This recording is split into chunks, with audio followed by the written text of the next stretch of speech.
पाकिस्तान के ऊपर कुछ किसी किस्म का हमला करेंगे, पाकिस्तान रिटेलिएट करने का सोचेगा नहीं, पाकिस्तान रिटेलिएट करेगा।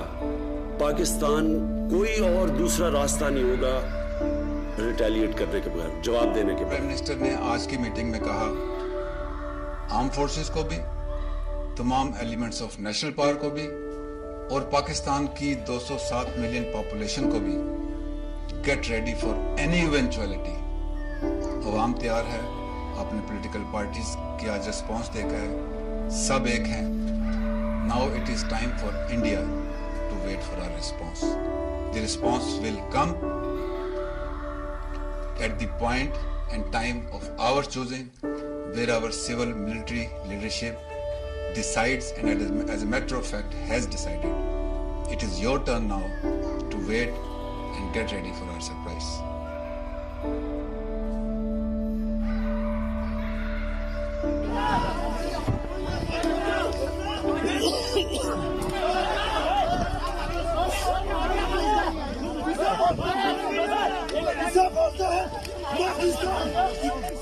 नहीं मारना, बस बस बस बस बस बस बस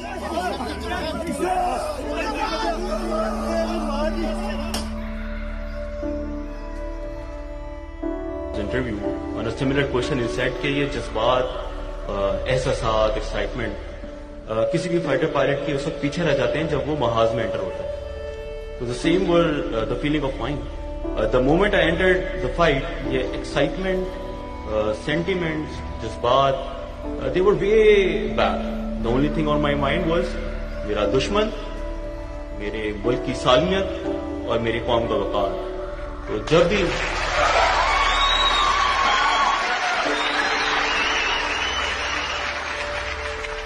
जब भी कोई दुश्मन मेरे मुल्क की सालमियत या कौम के वक़ार की तरफ देखेगा तो उसका वही हाल होगा जो उस दिन उन दो जहाज़ों के साथ हुआ।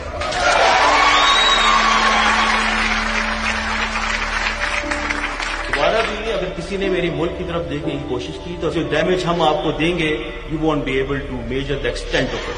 सब अच्छी तरह देख लें। ऊपर से नीचे आते वक्त पैराशूट में मैंने दोनों मुल्क देखे और ऊपर से मुझे दोनों मुल्क में कुछ फ़र्क पता नहीं चला। दोनों एक जैसे ही खूबसूरत हैं और जब मैं नीचे गिरा था तब मुझे पता भी नहीं था कि मैं पाकिस्तान में हूँ या मैं अपने देश भारत में हूँ, क्योंकि दोनों मुल्क एक जैसे ही लगे थे मुझे, सारे लोग भी मुझे एक जैसे ही लगे थे। उसके बाद फिर मुझे चोट लगी थी काफ़ी गहरी और मैं हिल नहीं पा रहा था, तो मैंने कोशिश की ये जानने के लिए मैं कि कौन से मुल्क में हूँ। तो फिर जब मुझे लगा कि मैं अपने मुल्क में नहीं हूँ तो मैंने भागने की कोशिश की। मेरे पीछे लोग आए थे और उनका जोश काफ़ी ऊंचा था और वो चाहते थे कि वो मुझे पकड़ ले। उसी समय पाकिस्तानी आर्मी के 2 जवान आए, उन्होंने मुझे पकड़ा एंड उन्होंने मुझे बचाया वहाँ से।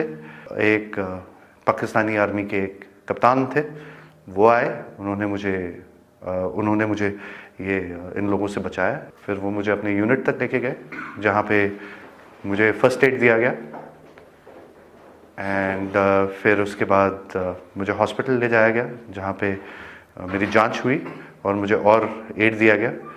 और उसके बाद इस जहाँ पे मैं हूँ, मैं तब से यहाँ पे हूँ आपकी खातिरदारी के साथ। क्या हो रहा है कश्मीरी के साथ वो ना आपको पता है ना मुझे पता है। हमें थोड़ा सा शांति से सोचना चाहिए। I find the Pakistani army a very fine professional force and very chivalrous. I am very impressed by the chivalry which has been displayed by the Pakistani army. लड़ाई तब होती है जब अमन नहीं होता है। मुझे ये नहीं पता है कि क्या करना चाहिए अमन लाने के लिए, और मुझे सिर्फ ये पता है कि अमन होना चाहिए।